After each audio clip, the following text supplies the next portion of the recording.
cili është kuptimi i vërtet i haxhit? Apo çfarë do të thotë haxh dhe cili është ai kuptimi themelor, esencial i fjalës haxh dhe i adhurimit të quajtur haxh? Është rrugës një me fillue me tregue kuptimin gjusor që ka i bje haxh. Ulemat e fikut e definojnë thonë që al-qasdu ila al-mu'azzam, do të thonë me sinu diçka të madhe. Nëse po kthehemi në aspektin e madhruar, me pozitë, me vlerë, do thonë. Kurse në terminologjinë islame e ka kuptimin vizita e një vendi të caktuar, pra këtu është përshtypje, do thonë vendet e shenjta, Qabja, do thonë Arafatin, ato vende ku shkon haxhia, ku e ka obligative me qëndru atje. Në kohë të caktuar, pra janë ata vendet, do thonë kohët me qenë patjetër caktuar, s'kush dita Arafatit, do thonë patjetër, do thonë me qenë ajo kohë që ka definu, do thonë feja islame, shariati, edhe janë disa veprime të caktuara që duhet me ne, do thonë duhet me bë tavafin, duhet me vesh ihramin, janë disa vepra, pra kjo është, do thonë haxhi. Ne duhet të mundohemi këtë aspekti, do thonë terminologjik që përmenda shkurt, me tregue te kushtet, që do të folim pak më andej inshallah, aty do të shihet qartë çka i bie, do thonë haxhi me gjithë ata kushtet, me ata obligime, me ata sunete, vaxhipe që i ka, do thonë haxhi. Ti e cekë shumë mirë se ajo është synim një vend i cili është i madhruar.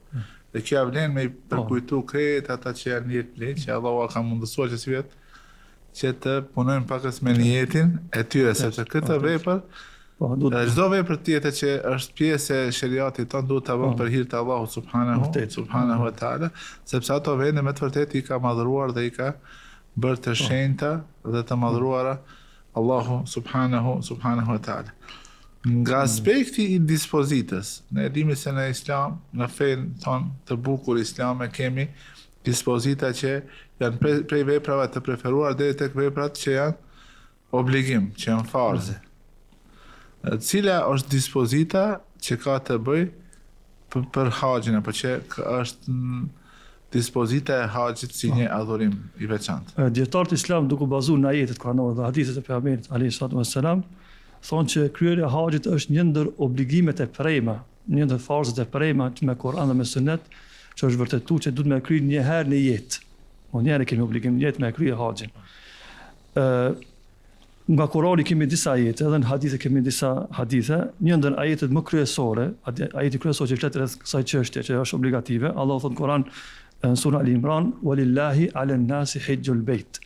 Por i Allahut njerëzit ta kanë obligim që ta synojnë, do thonë Qabën. Pra është përçet, do thonë është përçet, do thonë haxhi.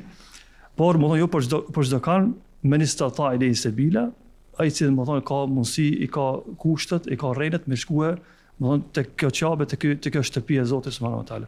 Që do folim pak më andej tek kushtet e haxhit, do thonë është një ajet që flet për që është obligim haxhi. Një ajet tjetër në surën Bekara Allahu thotë wa atimul hajja wal umra. Do të plotësojni në formë urdhërore haxhin dhe umrën. Nga se ai që hin hax për hir të Allahut. Po hir të Allahut, ai që hin hax nuk ka drejt me dal. Kur të kryej dush me krye, do deri në fund. Gjithashtu një ajet tjetër të Allahu adhin fi nasi bil hajj. Fjala plotësojeni, do të thonë me bë tamam si duhet. Me bë tamam. Deri në fund me plotësuar. Me farze, munduar me vaxhipet e me sunetet. Disa xhiler kur i ka plana e lodhja, ndonjëherë thonë avon këta ta ka përcem, edhe pse shumica hamdo janë të gatshëm me kry.